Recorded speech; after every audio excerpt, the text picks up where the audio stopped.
You will then find the house. You will then Find the house. find the house. Turn to the right. You will then find the house. Find the house. ध्यान दीजिएगा कहा कि turn to the right you will then find the house. दाहिने घूमते ही आपको घर मिल जाएगा. कौन घूमेगा? यानी यहाँ पे ये देखिए ये सेंटेंस हमारा इंपरेटिव का है, इसमें सब्जेक्ट नहीं है. इंपरेटिव में जो होता है इंपरेटिव सेंटेंस वह वर्ब से शुरू होता है या हेल्पिंग वर्ब से शुरू होता है, लेकिन इसमें सब्जेक्ट नहीं होता. और सब्जेक्ट जो होता भी है वह जो है हिडन सब्जेक्ट होता है, छिपा हुआ होता है, वह सब्जेक्ट यू होता है. तो यहाँ पे यू टर्न टू राइट, आप दाहिने घूमेंगे, आप ही को घर मिलेगा. इसका सब्जेक्ट जो है वो जो है इंपरेटिव का सब्जेक्ट हमेशा हिडन होता है, वही यू होता है. जैसे कहा जाए go away, I said go away, मैंने कहा चले जाओ, तो मैं किससे कह रहा हूँ? आप ही से कह रहा हूँ जाओ. तो वहां पे आप यानी यू जो है वो छिपा हुआ सब्जेक्ट है, इसलिए इसका भी सब्जेक्ट यू है, इसका भी सब्जेक्ट यू है और यू ये भी है, दूसरे दोनों का सब्जेक्ट सेम है. ध्यान दीजिएगा. तो कहने का मतलब जो यहाँ पे पार्टिसिपल लगेगा वह भी सब्जेक्ट के लगेगा. तो पहले वाक्य का जो वर्ब है वह पहला है. तो कहने का मतलब इतना होता नहीं है कि दाहिने घूमते ही यानी पूरी तरह से आप दाहिने घूमे भी नहीं रहोगे तब तक आपको घर मिल जाएगा. होता नहीं है कि आप जाएंगे भाई जैसे घूमेंगे सामने उनका घर है, यानी पूरी तरह से आप घूम भी नहीं पाएंगे. उसी प्रकार का ये सेंस दे रहा है. तो यानी आपको घूमने का कार्य पूरा हुआ ही नहीं तब तक आपको सामने का दिखाई देने लगेगा. उस तरह से तो इसमें भी प्रेजेंट पार्टिसिपल का प्रयोग होगा क्या? टर्निंग, क्योंकि ये वर्ब है इसी में आएंगे लगा. Turning to the right you will then find the house. Yeah, next one. Question number 18. Question number 18. The magician took pity on the mouse. The Magician magician और जादूगर, magician took pity on the mouse. pity On the mouse. on the mouse. Full stop. He turned it into a cat. He Turned Turned it into a cat. Into a cat. a cat. ध्यान दीजिएगा कि the magician took pity on the mouse. जादूगर ने चूहे पर दया दिखाई.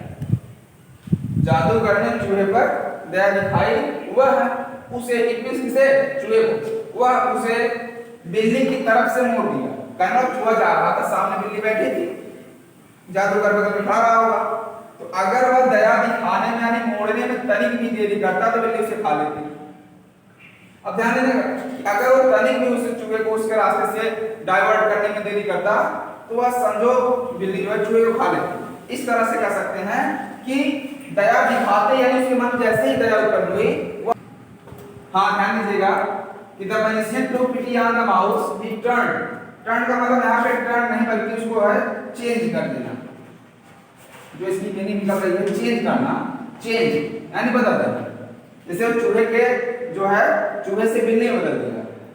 तो कहना है magician took the pity on the mouse. He turned it into a cat. यानी जादूगर ने चूहे पर दया दिखाई, वह उसे बिल्ली में परिवर्तित कर दिया, यानी चूहे को बिल्ली बना दिया. तो अब यहाँ ध्यान दीजिएगा कि दया दिखाते ही, तो यहाँ पे भी आपका प्रेजेंट पार्टिसिपल का प्रयोग होगा. तो क्या होगा ध्यान दीजिएगा कि taking pity on the mouse. He means कौन? कहाँ गया?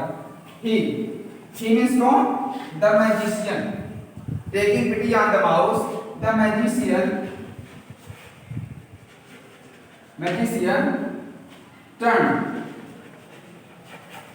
turned it into a cat. ठीक है.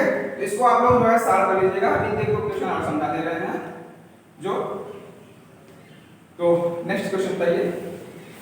Question number 24. Question number 24. हाँ बोलिए. Sheila witnessed the show. Question number 24 है। देखिए इसमें लगभग 3 सेंटेंस हैं, इसको भी थोड़ा ध्यान से समझिएगा कि Sheila Witnessed witnessed the show. the show. Full stop. She witnessed three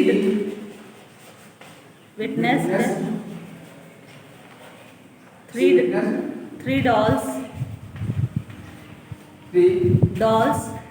Three dolls. हाँ, Full stop. yeah. The dolls were talking in. The dolls Were talking in talking in in a a strange strange language. language. Now listen. Sheila witnessed the show. She witnessed 3 dolls. The dolls were talking in different language. कि शीला ने एक show देखा, उसमें she witnessed 3 dolls. उसने उसमें 3 dolls को देखी. The dolls were talking in strange language. वो तीनों डॉल्स जो हैं वो अजीब तरह से बात कर रही थी, यानी विभिन्न जो है अपरिचित भाषा में, अजीब भाषा में बात कर रही थी। तो ध्यान देने का क्या है, इसमें 3 सेंटेंस है। Sheela witness the show, she witness 3 dolls. अब अगर हम पहले 2 वाक्यों को आपस में जोड़े तो क्या कर सकते हैं कि शीला ने एक शो देखा, शीला ने उसमें 3 गुड़ियों को देखा। तो कह सकते हैं कि शीला ने एक शो में 3 गुड़ियों को देखा। तो ध्यान दीजिएगा इसका कि Sheela witnessed 3 dolls. 3 dolls in a show. अगर अब ये दोनों मार्क एक कर दिया जाए और फिर से सेंटेंस लिख दिया जाए तो देखिए कैसे सॉल्व होगा। The dolls were talking in a strange language.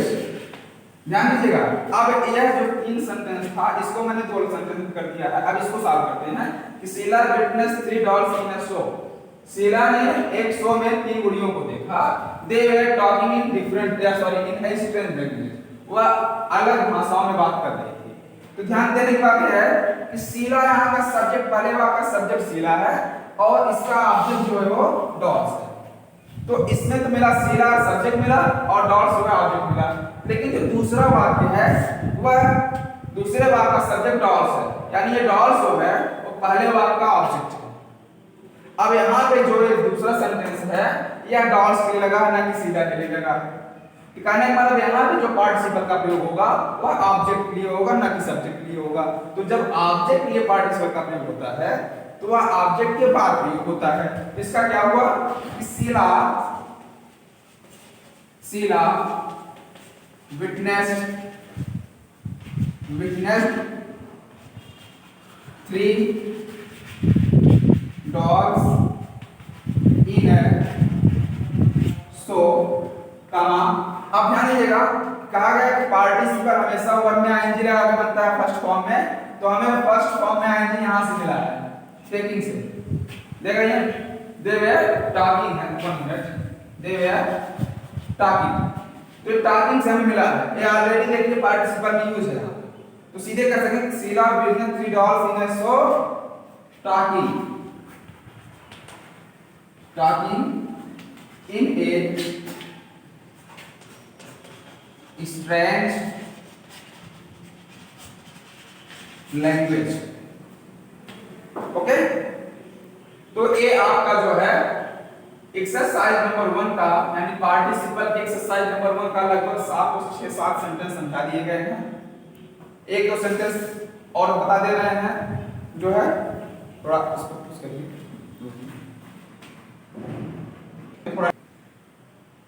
हाँ, yes, question number 1। Question number 1 देख लेते हैं इसी का। The tiger was hungry. The tiger The tiger was hungry